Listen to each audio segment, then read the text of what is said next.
Hey guys, so if you're looking to learn everything you can about taming creatures in Fallout 76, then you've come to the right place. Because I'm going to show you everything you need to know and even where you need to go to tame creatures in Fallout 76. And I know you're probably thinking to yourself, does this mechanic even still work in Fallout 76? And the answer to that is a resounding yes, it does. Usually I don't ask my viewers to watch the video all the way to the end. I just kind of put it out there and hope that they do. But in this case, if you do have time, watch the video all the way to the end. I'm going to put some contact information at the end of the video that you might be interested in grabbing, especially if you've got some additional questions that you might have about taming that I may not have covered in this video, which I don't see that possible because I intend to cover everything. Finally, if you're new here, or even if you've known me for some time and haven't subscribed yet, go ahead and hit the subscribe button on the channel for me. That encouragement alone makes every bit of the time and effort put into making this video all worthwhile. Okay, so now we're going to tame. So where do we need to go to get started? Down in the description of this video, you're going to find a resource map that will show you all the locations you can go to tame creatures. And it's going to look a lot like what you're seeing here on the screen right now. And before anybody asks or even says that this is not my map, it's not my map. I'm going to put references down in the description going back to the creator of the map and or the map too. And just to note, all the locations that are on this map will spawn on the occasion some form of tameable creature. But please bear in mind that you're not going to be able to tame every creature that you see, only a select few. I'm also going to note 4 special locations that I go to that almost always turns out to have some type of tameable creature on every server hop. Did you say server hop? Yes, you're going to have to server hop. Just to note, these 4 locations aren't the end all be all. They're just the ones that I've had the most success with. And the vast majority of all the creatures that you will see in this video will be from one of these 4 locations. It also might be worth mentioning that you can't just run up to any creature that you see out in the wild and try to tame it. You have to be at one of these random encounter locations. Okay, so now we have the random encounter resource map available to us. What do we do next? Next, you're going to want to equip the animal friend perk, because without it, you're not going to be able to tame anything. And with the animal friend perk, there's 3 levels you can actually upgrade the card to. Each level has its own set of creatures that you can tame with. If you're at level 3, you can tame any of the subsequent levels down below. So get the card up to level 3. Once you have your animal friend card equipped, that's all that's going to be required for you to be able to tame creatures out in the wild. Despite what you might have read or heard from other places, the perk card Wasteland Whisperer is not required to tame animals in Fallout 76.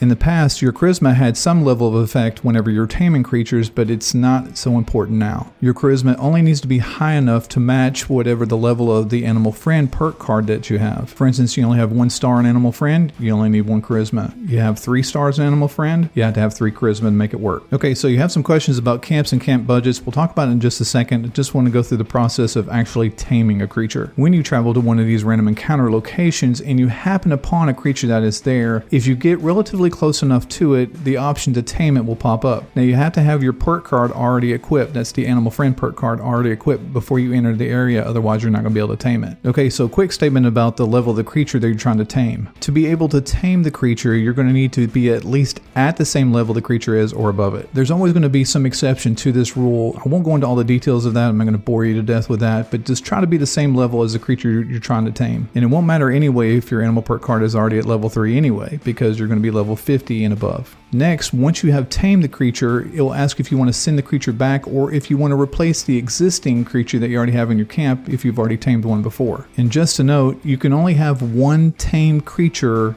per account.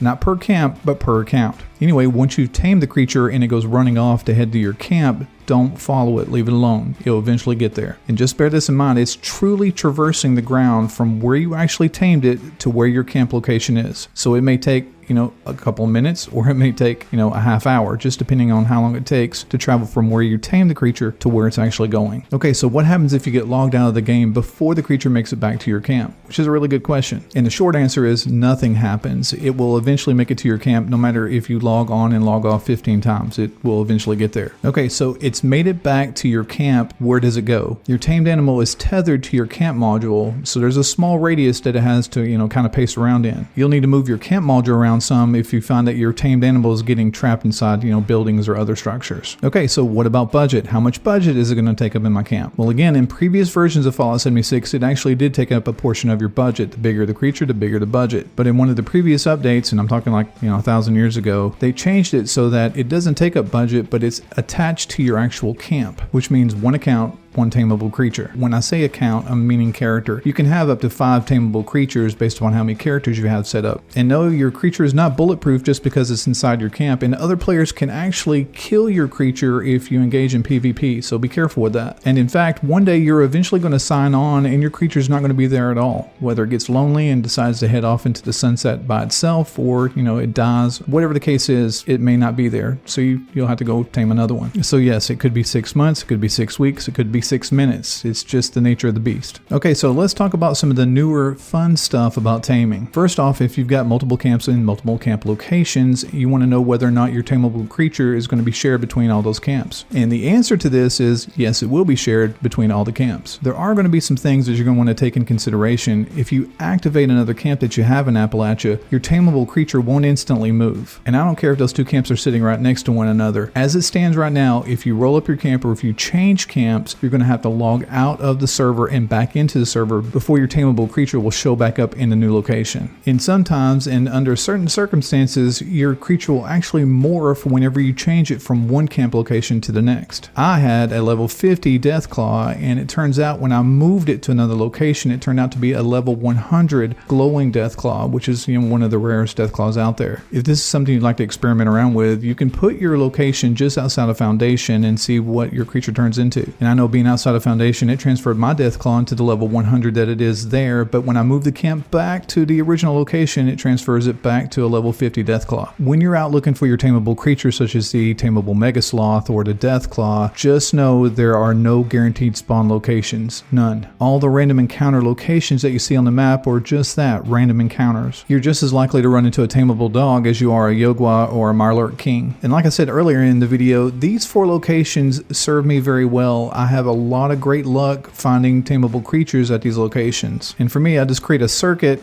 and then once I've completed the circuit, I log off and then log back on and then redo the circuit until I find a new tameable creature. Okay, so I'm not going to beat a dead horse, even though who would beat a dead horse? I'm going to put down in the description of this video all the tameable creatures that you can achieve by doing this process. So make sure you check that out if you're looking for a specific creature you want to tame, because it may not even be on the list. Also, down in the comment section of this video, I'd love to know your experiences of taming creatures, what you get, how long it took you to get it, so on and so forth. So make sure you share those experiences with us. We also have a Discord server that virtually anybody can go to and chat with us directly. You can talk to me, you can talk to anybody else in the channel. It's a great place for resources and just asking questions, or if you just want to hang out. We're pretty laid back and good group of people. Finally, my telephone number. Oh, Bethy says that I can't give my telephone number out. Okay, all right, well, I guess you just have to come to my Discord channel. Now, I just want to say thanks for taking the time to watch the video. Don't forget to give it a thumbs up. I hope you guys get plenty of tameable creatures in your camps, and I'll talk to you guys really soon. Love you, bye. Slow. Okay, I got you right where I want you. Oh, hey, we've made it to the end of the video. Hey, if you look up here, I just want to give a special thanks to these fine folks who participated in making this video happen. Now, if you excuse me, I have a Deathclaw to kill. Where did it go?